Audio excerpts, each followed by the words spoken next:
Alhamdulillahi Rabbil Alameen, wassalatu wassalam ala Rasulil Kareem, wa ala alihi wa ashabihi, wa man istanna bi sunnati ila yawm ad-din. All praise due to Allah, and may Allah's peace and blessings be on the last Prophet Muhammad sallallahu alaihi wasallam, and on all those who follow the path of righteousness until the last day. In our previous lesson, we went through verses 23 and 24. In 23 and 24, where Allah spoke about remembering to say Insha'Allah when speaking about the future, we discussed this at some length, the different implications. We pointed out in general. Well, we did, is it 25th, 26th?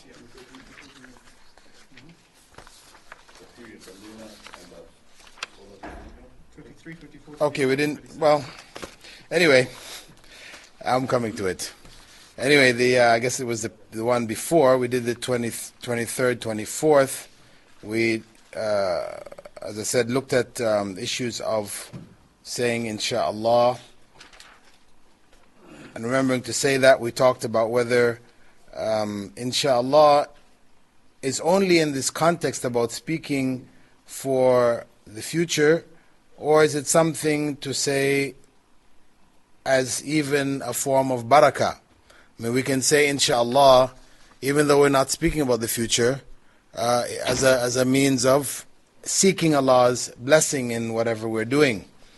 And where Allah said, and we should remember our Lord when we forget, we said that this may be when we forget to say Insha'Allah when speaking of the things of the future, as well as it meant to say, to remember Allah in our general affairs.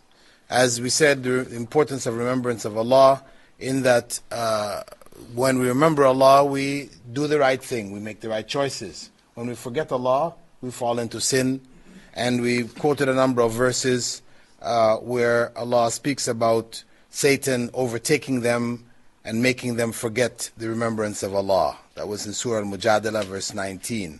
And a variety of other verses like that. And if Satan causes you to forget in Surah Al-An'am, then after remembering, do not sit in the company of those who are wrongdoers. So the idea of remembering Allah to get yourself back on the right path is something we should be focused on, as all of our worship is directed towards remembrance of Allah. As Allah Himself said in the Quran, أَقِمِ الصَّلَاةِ لِذِكْرِ, establish the prayer for my remembrance. And then we talked briefly also about what is the remembrance of Allah. You know, does it mean repeating names of Allah like the way the Hindus do when they want to meditate? They have the word Om. For example, they just keep repeating Om, Om, Om, Om over and over again, you know, eventually till they begin to resonate with the world. So we take Allah and we do the same thing with Allah's names. That is really an imitation of their way. This was not a prescribed way. Prophet Muhammad ﷺ never did that. Whenever he gave us a dua or prayer of remembrance in order to remember Allah, it was a meaningful prayer. It was La ilaha illallah, there is no God worthy of worship but Allah. It is Allahu Akbar, Allah is the greatest. It is Subhanallah, glorified, may Allah be glorified, or so on and so forth. You know, it has some meaning to it, not just a word repeated, you know, for the sake of its repetition. Then in verses 25 and 26, Allah clarified that the actual knowledge of how long the youth spent in the cave was known only to him, and he defined it as being 309 years. 300 years and 9 more. And we discussed the implications of those phrases, 309, 300 being the solar calendar, and 309 being the lunar calendar. Although there was some difference of opinion regarding it, Shaykh Al-Uthaymeen had another opinion, but that's the generally accepted position, understanding of the Mufassirin, or those who comment on the Quran. And that is basically as far as we got. Allah knows how long they actually stayed. Then the latter part of the verse, له غيب السماوات والأرض أبصر به وأسمع ما له من دونه من ولي ولا يشرك في حكمه أحدا. That's where we stopped. So, if we look into this portion of the second verse, which is the 26th verse, after Allah said that He knows best how long they stayed, له غيب السماوات والأرض. Well, we did speak about this briefly. Actually, we did talk about this, that Allah knows what is in the heavens and the earths. He knows, or what is in the heavens and the earth, what is hidden from people. He knows what is hidden, as well as He has knowledge of whatever is in the heavens and the earth. And we spoke about the unseen and the fact that Allah alone knows the unseen. And we also pointed out that when Allah speaks about this unseen being particular to Him, for example, قُلْ لَا يَعْلَمُ مَنْ فِي السَّمَاوَاتِ وَالْأَرْضِ الْغَيْبَ إِلَّا اللَّهِ. Say, none in the heavens and the earth knows the unseen except Allah. As the surah Naml, verse 65. This is in reference to the future, the unseen future. That is only known to Allah. Of the past, some of it may only be known to Allah if it is things which are completely hidden from His creatures. But there are historical events, etc., which took place in the past, which, though we may not know about them, generations may not have known about them, but the people of that time knew about them. So when we speak about the past is not considered to be of the ghaib, which is exclusive to Allah. Past history. Because the people who lived that history knew it. Similarly, present. There are things of the present now which we don't know about. What's going on in Pluto? What's going on in the stars, the end of the solar system? We don't know what's going on about it. But in terms of events of history of what's taking place on the earth, some places, what's going on, in the Amazon jungle right now, we don't know about it, but Allah knows about it. But people there also know, the people who are living that history. So the present and the past are not exclusive to Allah subhanahu wa ta'ala with regards to the events which human beings have taken part in, which they have knowledge of. But those things which are hidden, whether past, present, or future, human beings have no way of knowing it. Well, of course, that knowledge is only with Allah. So when we talk about the future, we gave the example of Rashad Khalifa, who claimed that he had found out about the Day of Judgment through his calculations, mathematical calculations. We said, no, this is kufr. This is disbelief. Any Muslim who claims that is making a statement of disbelief, because that knowledge of that future is known only to Allah subhanahu wa ta'ala. And that is why the Prophet ﷺ had said, من أتى كاهنا أو عرافا فصدقه بما يقول فقد كفر بما أنزل على محمد. Whoever approaches a fortune teller and believes in what he says has disbelieved in what was revealed to Muhammad sallallahu alaihi wasallam. This is an act of disbelief. If you went there out of curiosity and listened to what he had to say, etc., then you've not fallen into disbelief, but it is sinful, it is a sin for which the Prophet ﷺ said, your prayers for 40 days and nights were not accepted. That's serious. And we explained that even though your prayers are not accepted for 40 days and nights, it doesn't mean that you can stop praying, right? But that you still have to pray. The reward of those prayers you will not get. But the obligation to make the prayers you still have.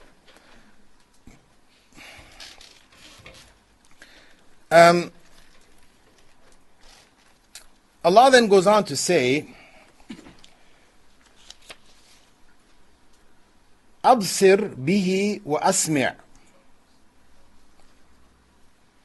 This phrase, in English we may translate it as, how clearly he sees and how finely he hears everything. It is a superlative form, the most powerful, the strongest, most eloquent superlative form used in Arabic. Rather than saying basir means one who is seeing, right? Absar would be one who sees better. Al-Absar means the one who sees the best. But when Allah uses this phrase, Absir bihi, this is an even more eloquent way of stressing the high degree of perfection of Allah's sight. So Allah is pointing out here that His vision, His ability to see everything is perfect. Whether it is the footprints of a black ant crawling on a black rock in the middle of a moonless night, something which we can't even imagine seeing, Allah sees it. And He hears whatever takes place in the heavens and the earth. Nothing is hidden from Him. As Allah said elsewhere, وَإِن تَجْهَرْ بِالْقَوْلِ فَإِنَّهُ يَعْلَمُ السِّرَّ وَأَخْفَى. And if you speak aloud, then indeed He knows the secrets and what is even more hidden. Secrets being what we may whisper to each other, nobody knows about it. But what we keep within ourselves are even more secretive. But yet, Allah knows it. And in the incident concerning a woman who came to the Prophet ﷺ complaining that her husband had separated from her by saying, "You are like my mother's back to me." This was a form of separation which was used for divorce amongst the Arabs. And she complained to the Prophet ﷺ about it. The Prophet ﷺ was hesitant, not really knowing what to do, what ruling to give her. He discusses it with her. Then Allah revealed in Surah Al-Mujadala verse 1, قَدْ سَمِعَ اللَّهُ قَوْلَ الَّتِي تُجَادِلُكَ فِي زَوْجِهَا. Indeed, Allah has heard the statement of the one that disputes with you concerning her husband. Aisha had said concerning this verse that she was in the next room, able to hear some of what was going on, but some of it she wasn't able to hear. Yet Allah revealed the verse indicating that He heard everything. So she said, "All praise is due to Allah whose hearing encompasses all sounds. I am in my room and some of the conversation was hidden from me." So Allah, though He is above everything, He heard what took place. So when we speak about Allah being above His creation, etc., it doesn't mean that He is divorced from His creation, that He doesn't know what is going on in His creation. We as human beings, if we were on the sun or on some other planet, well, yes, we couldn't hear what's going on the earth, but that's us. But Allah subhanahu wa ta'ala is above and beyond His creation, yet He hears and knows all that is going on within the creation. Now, belief that Allah Almighty possesses complete sight, from which nothing escapes, and that He possesses perfect hearing, from which no sound is hidden, necessitates that the believer strive his or her utmost to avoid doing any acts which his Lord dislikes, or making any statements which He despises. So when Allah subhanahu wa ta'ala tells us these characteristics of Himself, He's telling us on one hand for us to know who He is, what He's capable of, what are His attributes, to know who truly Allah is subhanahu wa ta'ala, and to glorify Him with it. But at the same time, these attributes have implications among His creation. They may require us to do certain things or to avoid doing other things. In this case, it requires us on one hand to do what is pleasing to Allah, knowing that He sees whatever we do, right? And to say what is pleasing to Allah, knowing that He hears whatever we say, and to avoid doing what is displeasing to Him, and to avoid saying what He despises. So this knowledge of this characteristic of Allah should have an impact on us. And this is why when we talk about the 99 names of Allah, and the Prophet ﷺ had said, فَمَنْ حَفِظَهَا دَخَلَ الْجَنَّةِ. Whoever, we generally understand, memorizes them, enters paradise. But this is a misunderstanding of this phrase. It is whoever guards them. Because hifz, on one hand, is memorizing. That is an aspect of guarding. But the greater aspect is giving them their right. that we guard them as they should be, use them as they should be used. Not as, unfortunately, in many of our countries, we have these books on the 99 names of Allah, which tell you that, if you lose something, you bake some dough, some bread. You have when you squeeze the dough, you squeeze it in the name of, Ar-Razaq, for example. You make the Arabic letters Ar-Razaq out of dough, you put it in the oven, you cook it up, you eat it, and then whatever, you needed, you're going to get. Right? This is misuse of Allah's names. This is completely illegal. But it is in books, unfortunately. These books, 99 names of Allah, 99.9% of them contain this kind of nonsense. So if you have them in your homes, please, if you find that there, burn them, get rid of them. Because it's evil, it's misguidance. And you might look at it and laugh, but you don't know, your children might pick it up and believe it. So these type of books you really don't want to keep in your home.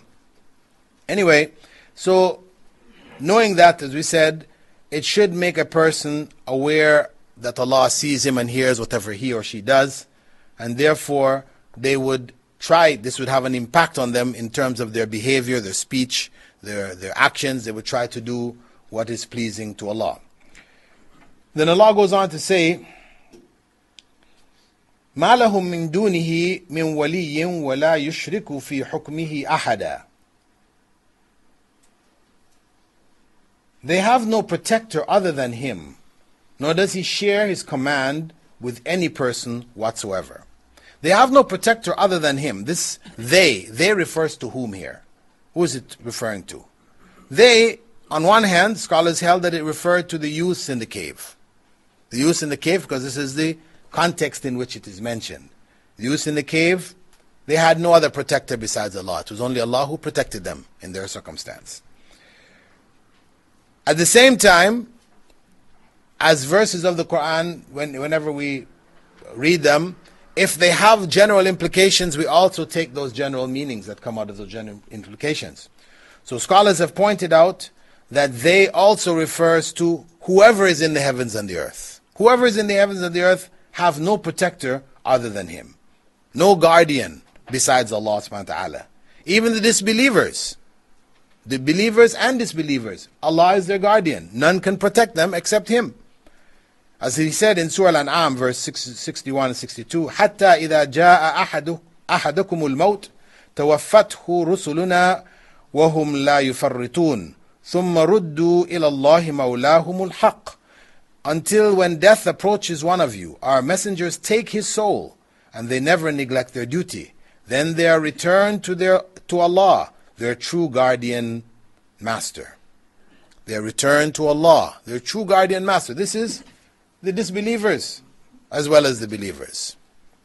So Allah's guardianship covers all of his creatures. And this guardianship in the science of Aqidah is referred to as Al-Wilaya Al-Amma. Al-Wilaya Al-Amma, or the general guardianship.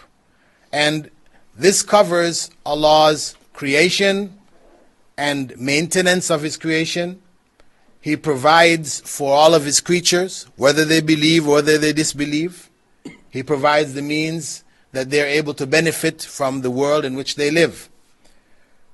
At the same time, what is included in that is that he has made subservient to human beings all of the things in this world, whether it is the heavens and the earth, in the heavens and the earth, the sun, the moon, the stars, seas, rivers, rain, land, mountains, plants, and animals. All of these have been made submissive to us. Because if you stop and think about it, which we don't usually do, every one of these things, if it weren't submitted to us, it would make life so much more difficult. The submission of the seas, that we can travel on them. The submission of the earth, that we can grow things in it. The submission of the moon, that we're able to calculate our months, etc. All of this is for our benefit. We don't usually think about it in this way, but in fact, it has been submitted to us. And this is why we have the dua whenever we get in the car, what? Whenever we travel, we get on a ride, a plane, whatever we travel in, we say, Subhanalladhi sakhara lana hadha. Glory be to the one who has submitted this beast, this vehicle, this whatever to us, and we could not have done it ourselves. So that is a part of the wilaya amma, the general guardianship. On the other hand, there is what is known as the wilaya al-khassa. There is a special guardianship which Allah has reserved for the believers. Allahu waliyyu alladhina amanu yukhrijuhum min adh-dhulumati ila an-nur walladhina kafaru awliya'uhum at-taghut yukhrijunahum min an-nuri ila adh-dhulumat. Allah is the guardian of those who believe. He takes them out of darkness into the light, while the false gods are the supporters of those who disbelieve. They take them from light into the darkness. Surah Al-Baqarah, verse 257. He also said, ذَلِكَ بِأَنَّ اللَّهَ مَوْلَى الَّذِينَ آمَنُوا وَأَنَّ الْكَافِرِينَ لَا مَوْلَى لَهُمْ. That is because Allah is the guardian of those who believe, and the disbelievers have no guardian. This is no guardian in the special sense, that special guardianship. Of course, He is their guardian in the sense that He provides, etc. for them. But the special guardianship, which is sometimes referred to, as the guardianship of support, guardianship of success and of victory, of reward, this aspect of guardianship, this is special for the believers.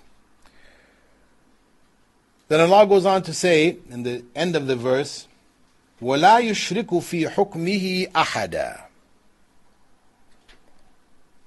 Nor does He share His decision with anyone whatsoever. This is similar to a number of other statements in the Quran where Allah says, إِنِ الْحُكْمُ إِلَّا لِلَّهِ. The decision is only with Allah. Surah Al-An'am, verse 57. In Surah Shura, verse 10. وَمَا اخْتَلَفْتُمْ فِيهِ مِنْ شَيْءٍ فَحُكْمُهُ إِلَى اللَّهِ. And in whatever you differ, its decision is with Allah. This decision or hukum has two aspects to it. The decision of Allah could be a creational decision or a legal decision. The creational decision they refer to as al-hukum al-kawni. And the legal decision, al-hukum al-shar'i. So, bringing the world into existence and maintaining it is from the hukum kawni or shar'i? Kawni. The creational decision. And of course, who can stop that? Can anybody stop Allah from putting things into creation, into existence, from maintaining them? No. When we talk about the legal decisions, what rulings that people make by way of commands and prohibitions, what Allah has made for them, these rulings which Allah has made for them, these are what He calls, what is referred to as the hukum shar'i. The sharia, what the sharia tells us to do and not do. This is the hukum shar'i. So, when Allah says, nor does He share His decision, this includes both forms. No one shares with Allah His decisions, whether creational or legal. This portion of the verse contains proof that it is obligatory to rely on Allah's legal ruling, and that humans do not have the right to legislate anything in Allah's religion. They cannot legislate, they're not allowed to legislate anything which is not a part of it, neither in acts of worship nor in social transactions. So the claim that we can legislate in social transactions, whatever is suitable for the time, is false. This is the modernist approach to Islam.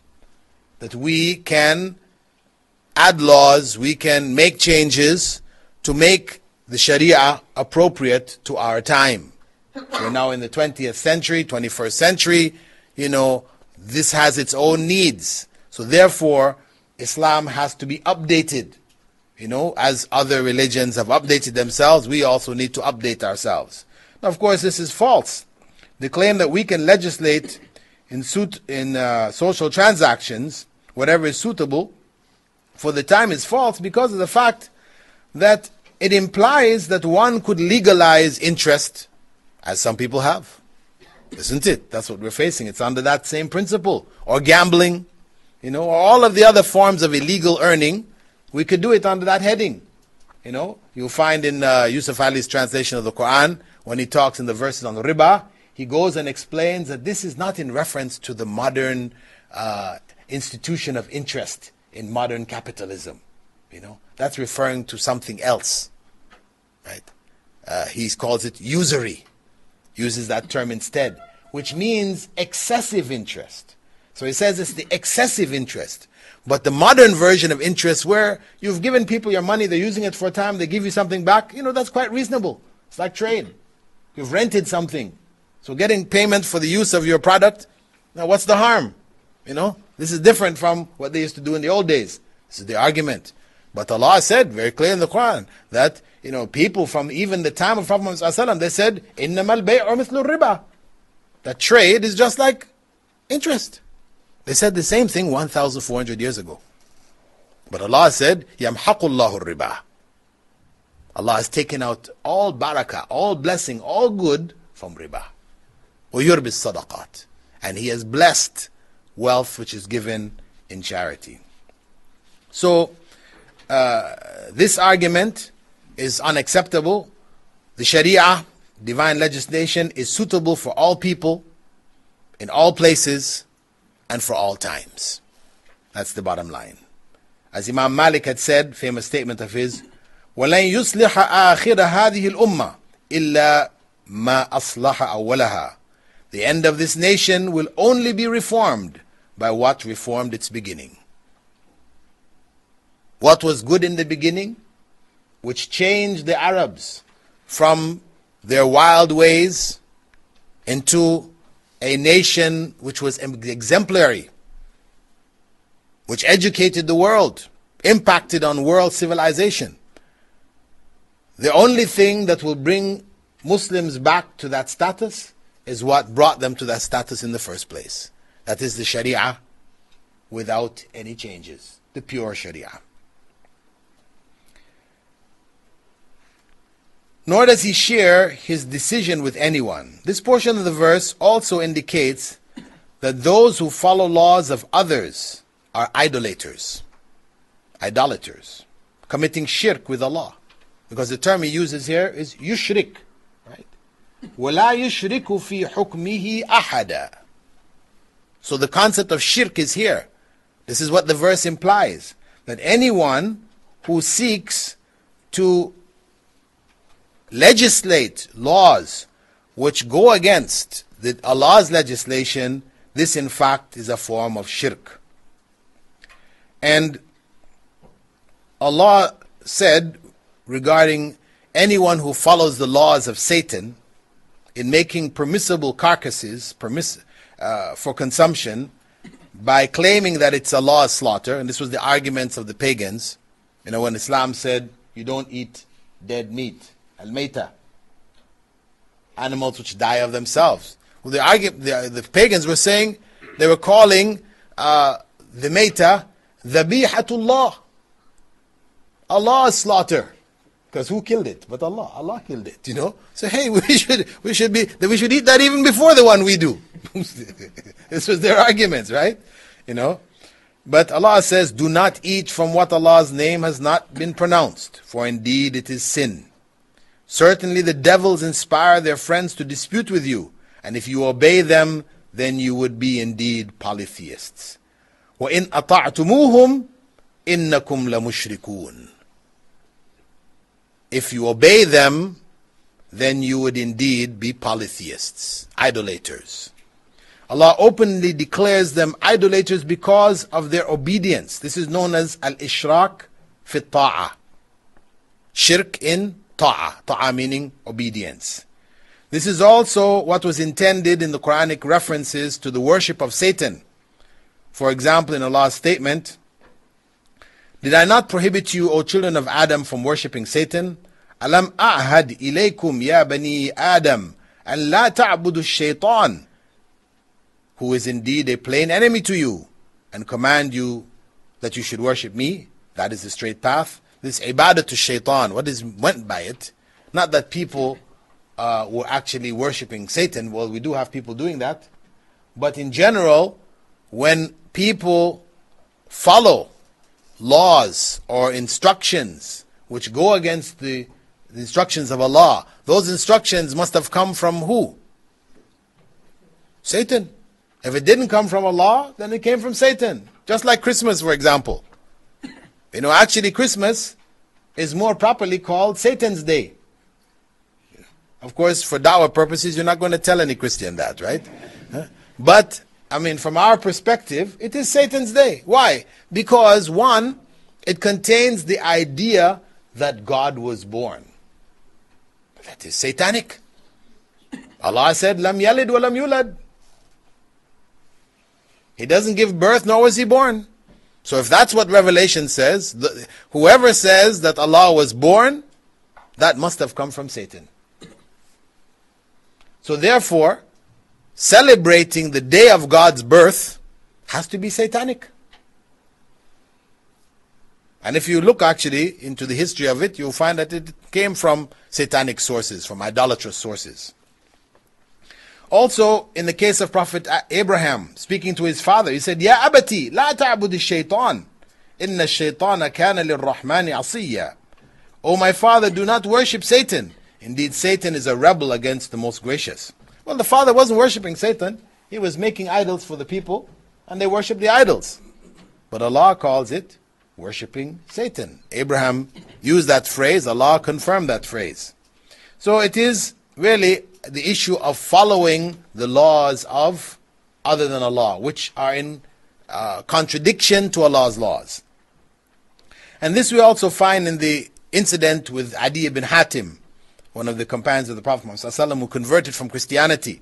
And he asked the Prophet ﷺ about the verse in which Allah said, اتخذوا أحبارهم ورهبانهم أربابا من دون الله.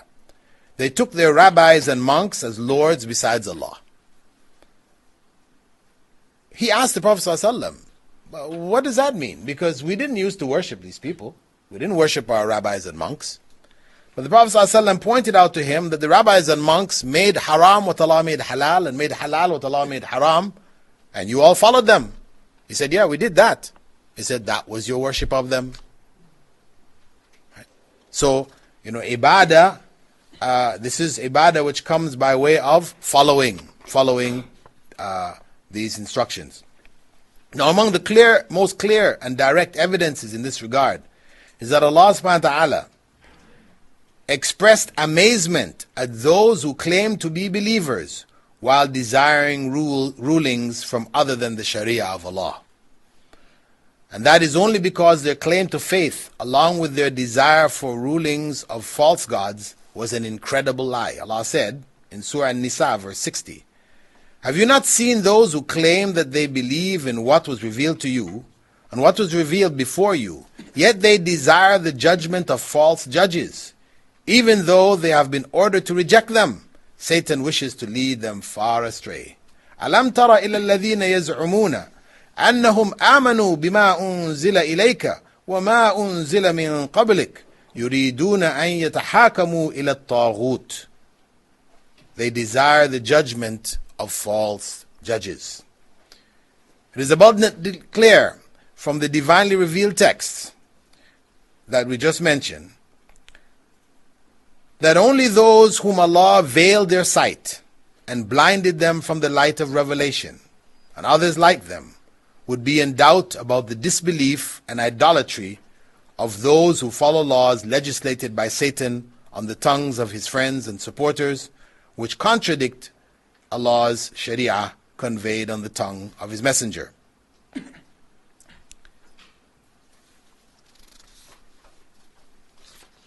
Shaykh al-Shanqiti, that was his statement, he made a note. He said, however, a distinction must be made between human legal systems which necessitate the rule of disbelief in the Creator and of the heavens and earth, and systems which do not. Right? I mean, after pointing out, this is what he pointed out, that really one has to be blind to revelation, to be in doubt about the disbelief and shirk of those who legislate laws which contradict the laws of the Prophet and of Allah subhanahu wa ta'ala. Whatever is legislated which contradicts the Sharia, this is an act of kufr, disbelief, and an act of shirk, of idolatry. But he said he wanted to clarify that the legal systems or the various systems that we have are of two types, basically: administrative and legal. There is nothing wrong with an administrative system which aims at organizing and implementing affairs in a way which does not contradict the Sharia. So we're dealing with administration. We have the Sharia, we're not touching the Sharia, but the application of the Sharia, we need some kind of administrative bodies to apply it. So introducing administrative systems in order to apply the Sharia, there is no harm in it, as long as these administrative systems do not contradict some other laws of Sharia, right? So we know this. Why? This is not just a theoretical concept. We know this because the companions of the Prophet ﷺ and those after them did not object to such systems. They were implemented, for example, by Umar ibn al-Khattab. He implemented many administrative laws which were non-existent in the time of the Prophet ﷺ. Nobody said this was bid'ah, raised the issue of bid'ah to him. For example, he had the names of the army, soldiers in the army, recorded in a register in order to know who was absent, who was present. And he bought the home of Safwan ibn Umayyah and turned it into a prison in Mecca, though neither the Prophet ﷺ nor Abu Bakr used prisons. Such administrative practices which organize and regularize the affairs of the community are fine as long as they do not conflict with the Sharia, as they serve the general welfare of the society. So this is the aspect we can say, as time changes, new circumstances arise, in our administration we may modify to deal with those needs. But we don't touch the primary laws. We don't touch the foundation from the Quran and the Sunnah. As for legal systems which contradict the Sharia of the Creator of the heavens and the earth, their implementation is an act of disbelief in the Creator.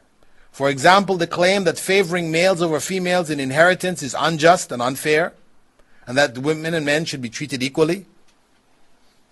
This is kufr. This is shirk. Or that polygamy is oppressive, or that stoning to death and the cutting of hands are savage and inhumane punishments which should be discontinued. And you have Muslims who say this. The institution of such economic, social, and political systems among the members of society is equivalent to disbelief in the Creator and rebellion against the divinely revealed system legislated for all creation by the one who best knows the welfare of his creatures. Surah Shura, verse 21. Or do they have partners with Allah who have instituted for them a religion which Allah has not ordained?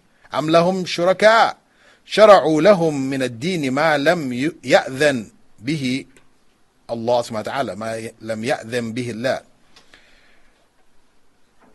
In Surah Yunus, verse 59, say, have you seen what provision Allah has sent down to you, some of which you have made lawful and unlawful? Say, has Allah permitted you to do so, or are you fabricating lies about Allah? And in Surah Nahl, verse 116, and do not say concerning the falsehood of your tongues, which your tongues express, this is lawful and this is forbidden, so as to invent lies against Allah. Indeed, those who invent lies against Allah will never prosper. Now, this basically is the foundation for what we refer to as the current clash of civilizations. This is the essence of it right here.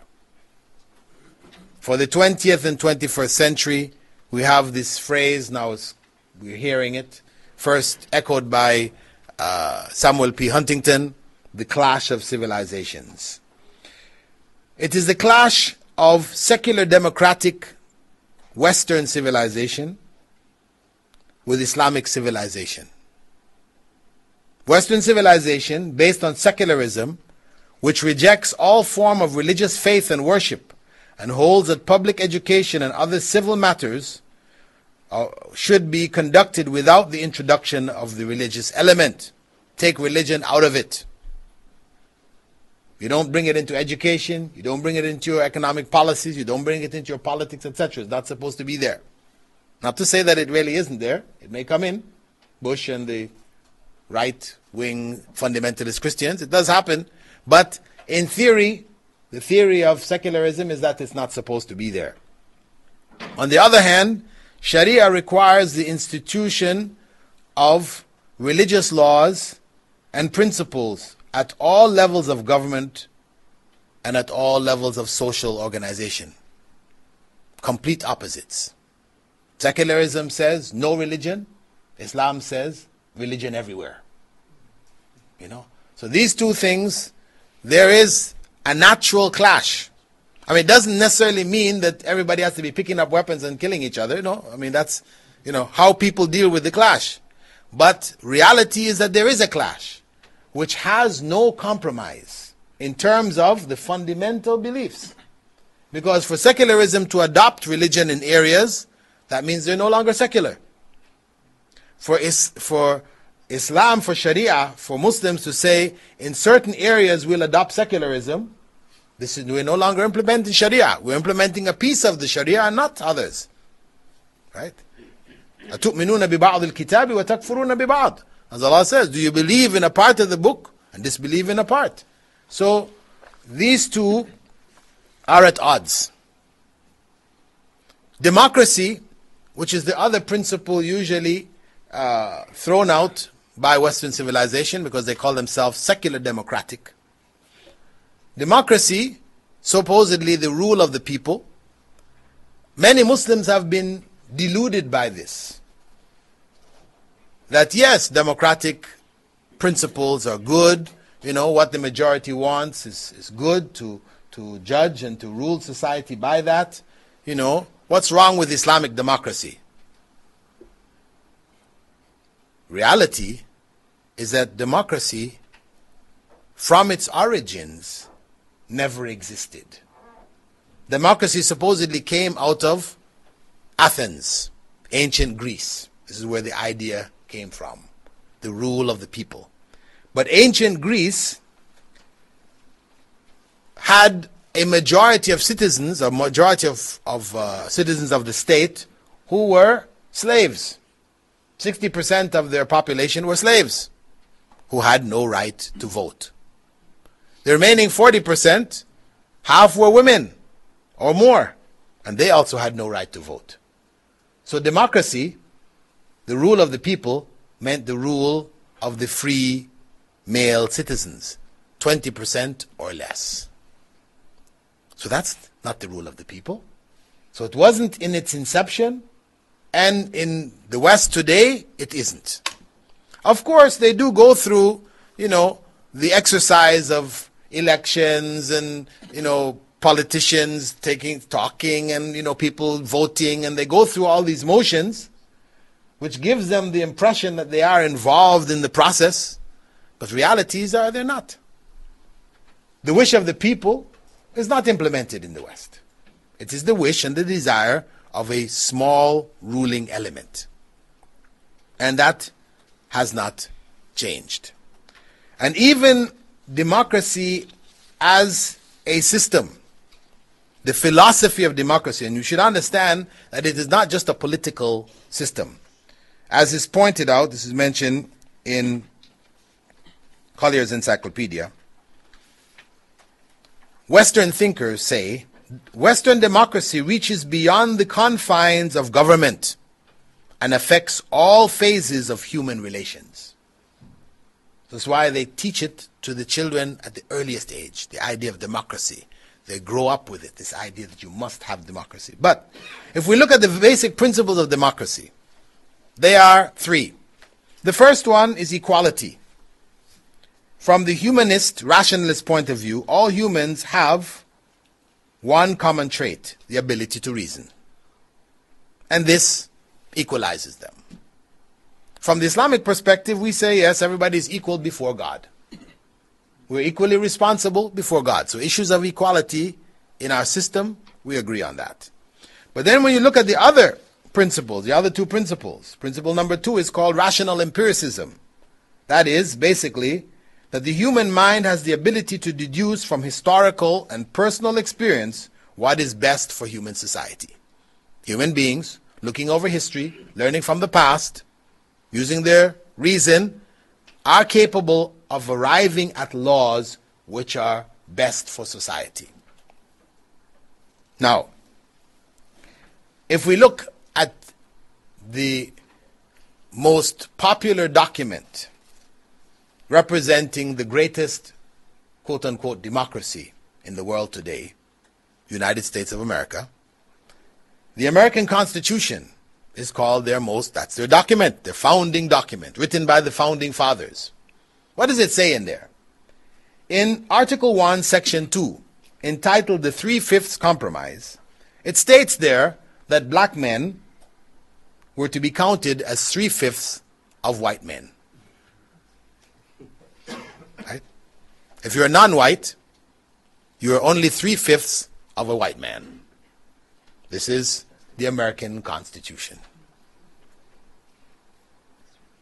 So, were they capable of determining what really was best? Well, it was what was best for white people.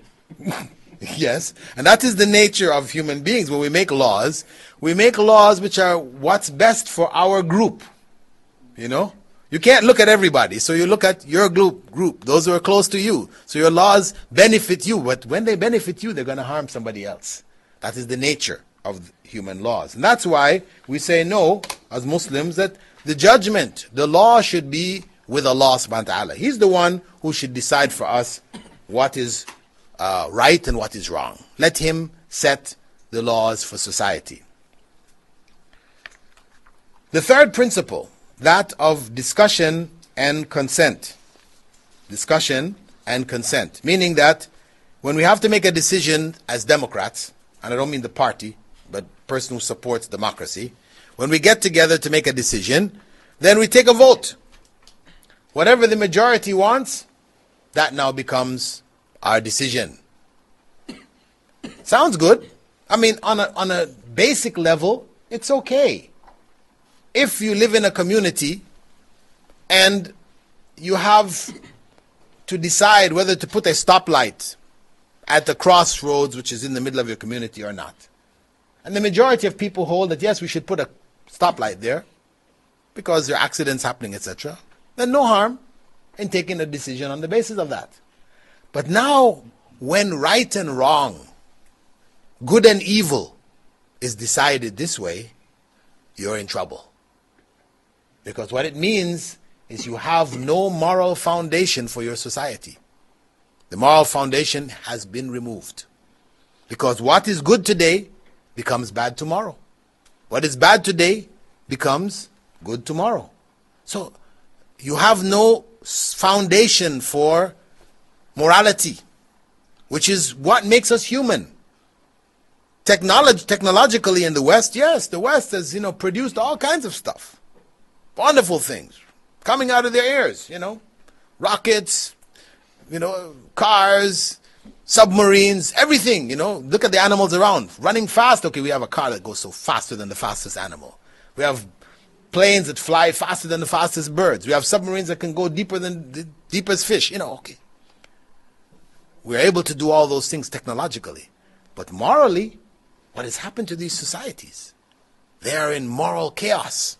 The societies are crumbling from within because of this lack of moral foundation.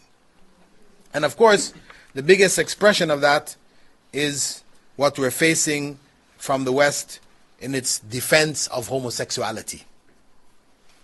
Homosexuality, which back in the 60s was considered something evil and corrupt.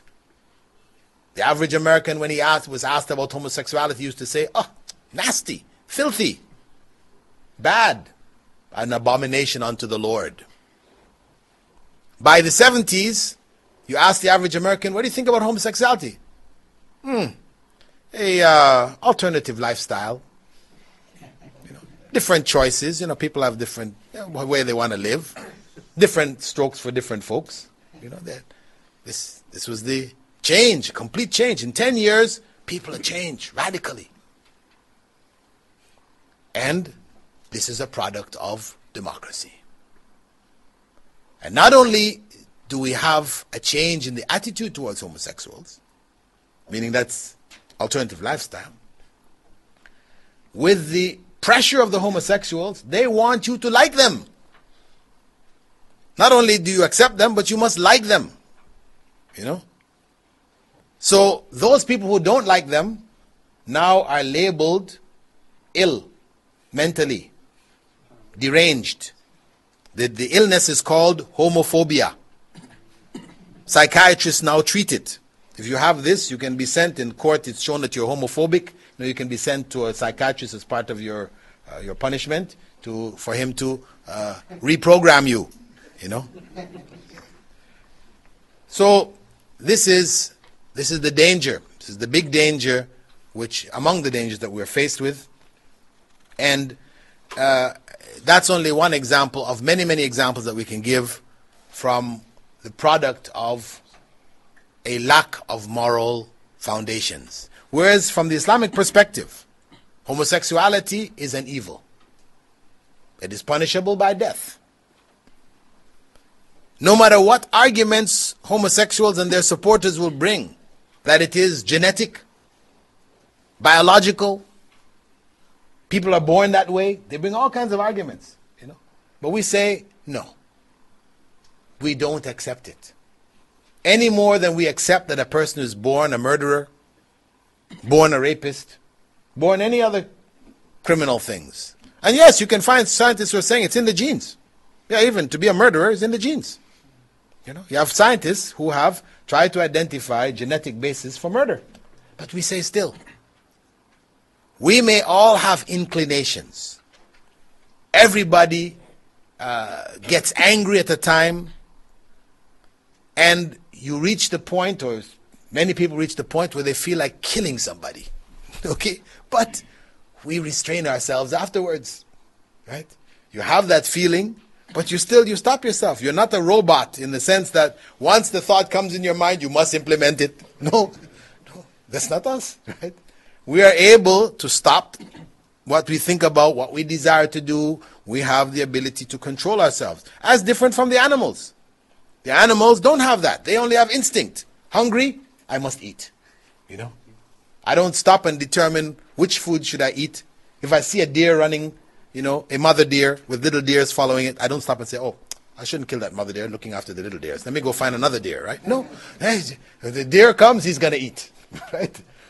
He has no sense of morality. Okay? But we, human beings, we do have this. We are able to make distinctions. We do choose. We do make choices. We have that ability. So, if a person has those inclinations for whatever reason, he is or she is required to control them. That's the bottom line. So in the same way a person is not supposed to commit adultery, though people have desires, they're not supposed to commit adultery. And if they commit adultery, there's a severe punishment for them. In the same way, homosexuality, because it's harmful. Why did Allah prohibit it? Because it's harmful.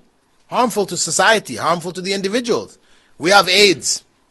Clear evidence that it is harmful. You know. So, the positions held by Islam on various malpractices, sins, etc. in society, these positions will never change. Changes in people's values and people's outlook, and this is happening, you know, as Muslims are exposed to the media. Oprah Winfrey, you know, and all the different shows where homosexuality is being presented in a nice way. Adultery, fornication is being presented as nice things to do. If you do it nicely, it's okay. Right? When you do it not nicely, it's not good. Right? It's how you do it, not what you do. Right? So this is being promoted, you know, through the satellite dishes, and the magazines. We're absorbing this. So it is not surprising, and I've heard Muslims in the West, you know, expressing defense for homosexuality. Actually, in California, there is a homosexual masjid. In Toronto, homosexuals expressed intention to do it. Muslims in Toronto were up in arms. They said, if you put up any such masjid, we'll burn it down. So they didn't do it openly, but they have one in secret. You know, so you know, these attitudes of people, they can change, but Islam and the principles of Islam will never change. And that is the difference, the fundamental difference between the Islamic civilization as it exists and Western civilization. Though on a political level, we could say most Muslim countries have accepted Western values. They're implementing Western laws. But Islam has not accepted it. Islam will never accept it. And this is why they're busy trying to change people's textbooks, and like they've taken over looking at textbooks of the Gulf states, and trying to remove from these textbooks religious courses. They've dropped them here, for example, in Doha. The schools that are functioning in Doha in the coming years, government schools, these schools will no longer have Islamic studies as a requirement. It is dropped from the syllabus as a requirement. And this is UNESCO recommendations, UN recommendations. In Saudi Arabia, the texts there are being reviewed. In Egypt, same thing, they're being reviewed to correct them, as they put it. To remove from them hatred for Jews and Christians and so on, because that's how they perceive it. So, on a political level, yes, Muslims are being affected. But Islam, no. They cannot affect Islam.